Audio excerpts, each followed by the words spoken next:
Hi friends and welcome. मैं हूं आपका होस्ट इरफान याकूब और आज जो मैं आपके लिए टॉपिक लाया हूं वो बड़ा इंटरेस्टिंग टॉपिक है। ये टॉपिक है हज़रत ज़ुल्कुरनैन और याजूज माजूज के वाक़ये के बारे में। हज़रत ज़ुल्कुरनैन जिनके बारे में ये कन्फर्मेशन नहीं मिलती कि वो नबी थे या नहीं, लेकिन जो अल्लाह ताला ने उनके बारे में कुरान शरीफ में इरशाद फरमाया है उसमें ये बात क्लियर मिलती है कि वो एक अल्लाह के नेक बंदे थे और अल्लाह ताला ने उनके ज़िम्मे जो काम लगाया था वो बहुत ज़्यादा इम्पोर्टेंट काम था, जिसकी डिटेल मैं आगे चल के आपको देता हूँ। हज़रत ज़ुल्कुरनैन का जो वाक़या मिलता है वो कुरान मजीद में भी मिलता है, जबकि बाकी की जो 3 आसमानी किताबें हैं उनके अंदर भी इनका वाक़या मिलता है, यानी कि इस्राइली रिवायात में भी इनके वाक़यात मिलते हैं। चलें चलते हैं, डीपली एक्सप्लोर करते हैं हज़रत ज़ुल्कुरनैन के वाक़ये को। उलमाओं में और आलिम दीनों में ये बहस का मुद्दा रहा है कि हज़रत ज़ुल्कुरनैन नबी थे या कि अल्लाह के नेक बंदे, यानी कि बात अब तक क्लियर नहीं हो सकी कि ये नबी थे या नहीं। लेकिन जो अल्लाह ताला ने इनका जिक्र कुरान में करा है उसमें बात वाज़ेह मिलती है कि एक नेक इंसान थे और इनके ज़िम्मे बहुत इंपॉर्टेंट काम था। जबकि कुरान मजीद में जो इनका जिक्र मिलता है वो बहुत महदूद मिलता है, यानी कि बहुत छोटा इनका जिक्र मिलता है और उस जिक्र के अंदर सिर्फ इनका एक वाक़या बयान किया गया है। जो कुरान मजीद में इनका वाक़या मिलता है उसमें बात वाज़ेह मिलती है कि एक नेक इंसान थे और इन्होंने पूरी दुनिया का सफ़र करा था, या कि पूरी दुनिया के ऊपर इन्होंने हुकूमत करी थी। इनकी हुकूमत के बारे में कहा जाता है कि वो शुरू होती थी मशरिक से लेके और मगरिब तक वो एंड होती थी, जबकि इनकी हुकूमत का कुछ हिस्सा जुनूब में भी शामिल था, यानी कि बहुत ज़्यादा तवील रकबे के ऊपर इनकी हुकूमत रही थी। इनकी ना ख़त्म होने वाली हुकूमत का सिलसिला बहुत तवील था, जबकि इन्होंने जो अपना सफ़र करा था, कहा जाता है इन्होंने उस मकाम तक सफ़र करा था जहाँ पे सूरज गुरूब हो जाता है, यानी कि वहाँ पर सूरज एंड हो जाता है। दुनिया में ये वो मकाम कहा जाता है जिस मकाम के ऊपर सूरज बिल्कुल अंधेरे में चला जाता है, यानी कि बिल्कुल रोशनी खत्म हो जाती है सूरज की। जबकि वो कुरान मजीद के अंदर हज़रत ज़ुल्कुरनैन का वाक़या मिलता है वो बड़ी तफसील से मिलता है और वो वाक़या यहाँ से शुरू होता है। आक़ाए दो जहान आप सल्लल्लाहु अलैहि वसल्लम के पास कुछ यहूदी आते हैं जो आप सल्लल्लाहु अलैहि वसल्लम से मुख्तलिफ किस्म के सवाल करते हैं। इन सवालात के अंदर एक ये सवाल भी शामिल था जिसके अंदर उन्होंने पूछा था कि ज़ुल्कुरनैन कौन है। इस वाक़ये के ऊपर कुछ आयतें नाजिल हुई थी जो कि सूरह काफ में बताया जाता है कि नाजिल हुई थी। हज़रत ज़ुल्कुरनैन की निस्बत से जो आयतें नाजिल हुई थी उनका तर्जुमा, उनकी तफसीर कुछ इस तरह से है। अल्लाह ताला इरशाद फरमाते हैं कि मोहम्मद सल्लल्लाहु अलैहि वसल्लम आप इनसे कह दीजिए कि ज़ुल्कुरनैन अल्लाह का बंदा था और वो एक नेक इंसान था और अल्लाह ताला ने उनको मशरिक से लेके मगरिब तक हुकूमत दी है, यानी कि मशरिक से लेके मगरिब तक उनकी हुकूमत थी।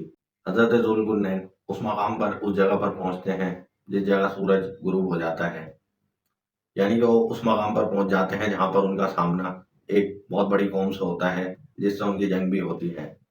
कहा जाता है जंग के अंदर उन्होंने जीत हासिल कर ली थी और जो उस कौम के लोग थे उन्होंने अपने हथियार डाल दिए थे और सरेंडर कर दिया था। जंग बंदी खत्म होने के बाद जब हज़रत ज़ुल्कुरनैन उस कौम के लोगों से मिलते हैं तो वो बहुत ज़्यादा परेशान नज़र आ रहे होते हैं।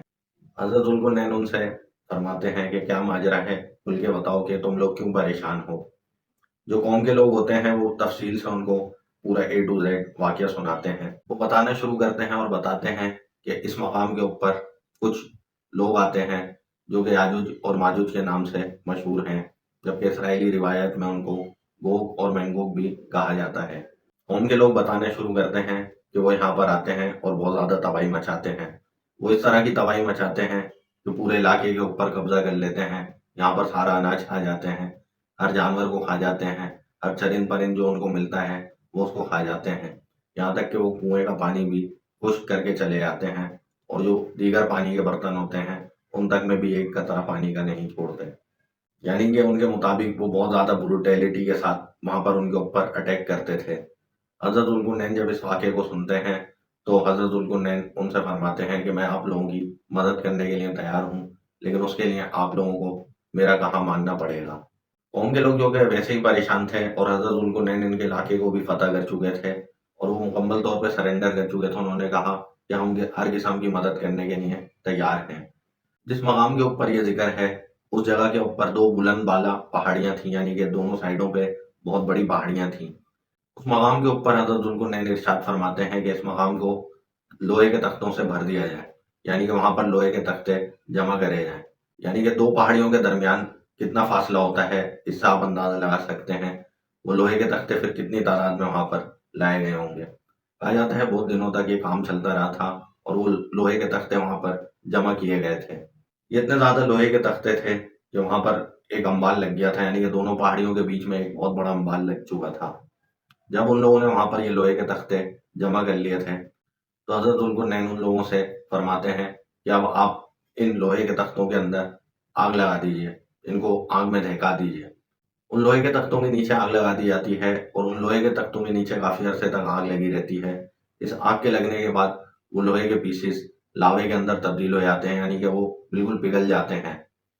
जब वो लोहे के पीसेस बिल्कुल पिघल जाते हैं और ऑरेंज कलर के हो जाते हैं तो आप अपनी कौम से फरमाते हैं कि अब जाके तांबे को पिघलाओ और उस तांबे को लाके इस लोहे के ऊपर डाल दो। यानी कि ऑलरेडी वो इतना ज्यादा मजबूत किस्म का लोहा था जिसको पिघला दिया गया था, उसके ऊपर बिल्कुल ओरिजिनल तांबा यानी कि शीशा पिलाया हुआ तांबा जिसको लावा बना दिया गया था वो उंडेल दिया जाता है। जब ये अमल हो चुका होता है तो उस मकाम के ऊपर एक ऐसी दीवार बन जाती है जो कि नाअबूर होने वाली दीवार थी। यानी कि किसी सूरत किसी भी चीज से वो दीवार तोड़ी नहीं जा सकती थी, वो इस कदर मजबूत दीवार थी। कहा जाता है जब ये दीवार तामीर हो गई थी तो उसके बाद जो याजूज माजूज थे वो कभी नजर नहीं आया, वो उस दीवार के पीछे कैद हो गए थे। हज़रत ज़ुल्क़ुरनैन जब दीवार की तामीर मुकम्मल कर लेते हैं तो अल्लाह ताला का शुक्र अदा करते हैं कि अल्लाह ताला ने उनकी मदद फरमाई और उनकी रहनुमाई करी। यहाँ पर आकर ये वाकया एंड हो जाता है, यानी कि यहाँ तक इसकी डिटेल्स एंड हो जाती है। अब हम इस वाकये के बारे में डीप रिसर्च करते हैं कि इस वाकये में हमारे को क्या क्या चीज़ें पता चलती हैं। इस वाकये में जो सबसे पहली बात पता चलती है वो है याजूज माजूज की कौम। याजूज और माजूज की कौम के बारे में जो बात हमारे को पता चलती है वो ये है कि क़यामत जब करीब आ चुकी होगी, यानी कि बिल्कुल क़यामत नज़दीक हो चुकी होगी, तो इनको आज़ाद कर दिया जाएगा। यानी कि याजूज और माजूज रोज़े क़यामत आज़ाद कर दिए जाएंगे। जब ये आज़ाद हो जाएंगे तो पूरी दुनिया के अंदर तबाही मचाएंगे, जिस तरह उस कौम ने बताया था कि हर चीज़ खा लेते हैं। जबकि कहा जाता है इनकी तादाद भी उस वक्त बहुत ज़्यादा बढ़ जाएगी, वो इतनी ज़्यादा बढ़ जाएगी कि पूरी दुनिया के ऊपर ये अटैक करेंगे और पूरे के पूरे समंदरों का पानी और हर चीज़ को निगल जाएंगे। यानी कि एक किस्म की ये ब्रूटल कौम है जो कि क़यामत के रोज़ ही आज़ाद होगी। और इनकी ब्रूटैलिटी के बारे में यही कहा जाता है कि पूरी तरह से दुनिया को तबाह करके रख देंगे। यानी कि हर जगह पर अनाजों पर, खेतों पर, हर चीज़ के ऊपर ये अटैक कर देंगे और उन चीज़ों को खा खा के ख़त्म कर देंगे। जबकि पीने का साफ पानी, यहाँ तक कि समंदर के पानी को भी ये खुश्क कर देंगे। जबकि अगर हज़रत ज़ुल्क़ुरनैन का हम वाक़या देखते हैं तो हज़रत ज़ुल्क़ुरनैन के बारे में उनकी कोई हिस्ट्री हमारे को पता नहीं चलती। यानी उनकी तारीख़ पैदाइश क्या थी, वो किस जगह से ताल्लुक़ रखते थे या उनका कबीला कौन सा था। इस पूरे वाक़ये के अंदर हमारे को हज़रत ज़ुल्क़ुरनैन के बारे में कोई मालूमात, कोई इन्फॉर्मेशन नहीं मिलती। यानी कि ये बातें हमारे को कुरान शरीफ से नहीं पता चलती। जबकि जो इसराइली रिवायत हैं उनमें कुछ मकामात के ऊपर हज़रत ज़ुल्क़ुरनैन को अलेक्जेंडर का नाम दिया गया है, यानी कि अलेक्जेंडर द ग्रेट का नाम दिया गया है। अलेक्जेंडर द ग्रेट के बारे में भी यही बात मशहूर रही है कि उसने एक बहुत बड़ी दीवार की तामीर करी थी रशिया के मकाम पर या कि तुर्की के मकाम पर। इस दीवार का काम अलेक्जेंडर द ग्रेट ने क्यों करा था, इस बात की भी हिस्ट्री में कोई डिटेल्स इतनी ज़्यादा नहीं मिलती। जबकि अलेक्जेंडर द ग्रेट के बारे में भी यही बात मशहूर रही है कि उन्होंने भी मशरिक से लेकर मगरिब तक अपनी हुकूमत कायम करी थी। जिस तरह इसराइली रिवायत में अलेक्जेंडर द ग्रेट के बारे में कहा जाता है कि हज़रत ज़ुल्क़ुरनैन अलेक्जेंडर द ग्रेट थे, सिमिलरली इसी तरह से इस्लामिक स्कॉलर्स जो एक और हस्ती के बारे में बताते हैं वो है साइरस द ग्रेट। यानी कि कुछ इस्लामिक स्कॉलर्स के मुताबिक साइरस द ग्रेट भी ज़ुल्क़ुरनैन हो सकते हैं। जबकि इसराइली रिवायत में भी साइरस द ग्रेट का नाम सामने आता है, यानी कि इसराइली रिवायत में भी कुछ मकामात पर साइरस द ग्रेट का नाम भी लिया गया है। यानी कि कुछ इस्लामिक स्कॉलर्स और इसराइली रिवायत में साइरस द ग्रेट का जिक्र मिलता है। जबकि अलेक्जेंडर द ग्रेट या साइरस द ग्रेट के बारे में कुरान शरीफ के अंदर, कुरान मजीद के अंदर इस बात का कोई जिक्र नहीं मिलता। यानी कि कुछ लोगों के मुताबिक उन्होंने हिस्ट्री से इन नामों को निकाला है। दरअसल में इस पूरे वाक़ये के अंदर जो लोहे को पिघलाया गया था, इस बात से जो रिसर्चर्स थे उन्होंने अंदाज़ा लगाया कि ये जो वाक़या है ये आयरन एज के दौर का है। यानी कि आयरन एज का और ब्रॉन्ज एज का जो दौर था उस दौर के अंदर यह वाक़या पेश आया है। और इसका इन्होंने जो एनालिसिस निकाला था वो उन लोहे के तख्तों से निकाला था। यानी कि लोहे के तख्तों का इस्तेमाल आयरन एज में या ब्रॉन्ज एज में करा गया होगा। ब्रॉन्ज एज का दौर बताया जाता है वो है 3300 बीसी से लेके 1200 बीसी तक, जबकि जो आयरन एज का दौर बताया जाता है वो है 1500 एडी तक। इन दौरों के अंदर जो हिस्ट्री मिलती है वो ग्रीक और रोम टाइम की मिलती है, जबकि इनमें एरियाज आ जाते हैं वो ईस्ट यूरोप के एरिया आ जाते हैं, जबकि सेंट्रल एशिया आ जाता है, जबकि साउथ एशिया भी इस इलाके के अंदर शामिल थे। यानी कि काफी बड़े रकबे के ऊपर ये इलाका फैला हुआ था।